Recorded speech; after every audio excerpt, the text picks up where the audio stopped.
भइला है कि डाउनलोड हो के इला है। हाँ इतना मोट तो के वो पैदा करी ना, तू डाउने लोड कई के आया लौका था।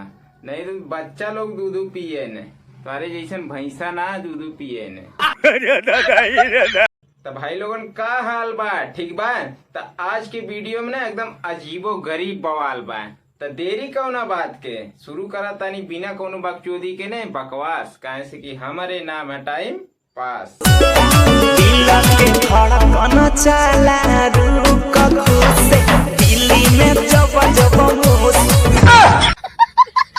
घुसेला जब जब बिल्ली में मूस, ए भौजी तब तो तू हो जात हो एकदम खुश। मूस ना मूसर दे ठूस, तब हो जाती एकदम खुश।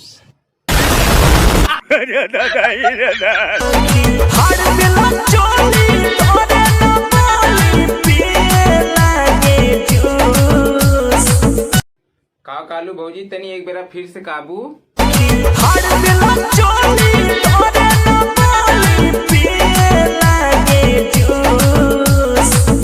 अच्छा तो ये भौजी चोलिया में कौन जूस होला हो? केला। अबे साले केला के जूस कैसे हो जाई रे?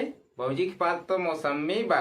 का हो भौजी? बे भौजी भैया केलवा खैले होई तबे दूध निकलत था, सॉरी दूध।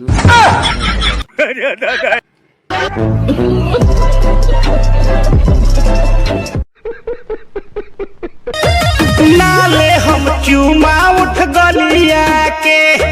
काहे हो गांडू भैया, सॉरी गुड्डू भैया, काहे उठ लिया गलिया ना चूमत हुआ? सुधर गईला का? अबे दुनिया सुधर जाई लेकिन गांडू भैया ना, सॉरी गुड्डू भैया ना सुधर। काहे रे तोर गांड मार लाना का? सारे गाना तो पूरा सुन, देख गाना सुनते तोरे गाड़ी में आग लग जाई एकदम भा। लगाओ। अच्छा तो बोलना क्या करेगा? तो सुनो, हम तो दूध पिएंगे, हम तो दूध पिएंगे। दूध पिएंगे का भैया? आज वो पैदा भइला है कि डाउनलोड हो के इला है। हाँ इतना मोट तो के वो पैदा करी ना, तू डाउने लोड कई के आया लौका था। नहीं तो बच्चा लोग दूध पिए ने, तुम्हारे जैसन भैंसा ना दूध पिए ने। हम तो दूध पिएंगे, हम तो दूध पिएंगे। ये भैया जी ताके दूधवे पिए के बा ना तो जाए कौन कुकुरे बिलारी पीला। भौजी के पीछे काहे पड़ल हुआ है? भौजी बेचारी पता नहीं दूधो देती है कि ना। बे दोनों टाइम मिलाए के 10 लीटर दूध दे ले भौजी। अबे साले तुके कैसे पता रे? बे देखत ना है, पैदा हो तो देरी ना इतना मोटाई गया लहुए।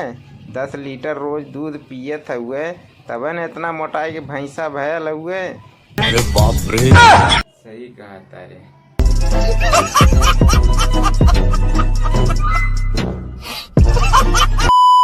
तो बस भाई लोगों आज के बकचोदी यही खत्म करत है। और हाँ वीडियो के दिल दिमाग गुर्दा फेफड़ा हड्डी चमड़ा पे कहीं मत लिया लोगन, ठीक बा? और वीडियो अच्छी लगल हुई तो वीडियो को लाइक कर दिया, चैनल के सब्सक्राइब कर दिया। मिलता नहीं एगो नेक्स्ट बकचोदी में, तब तक के लिए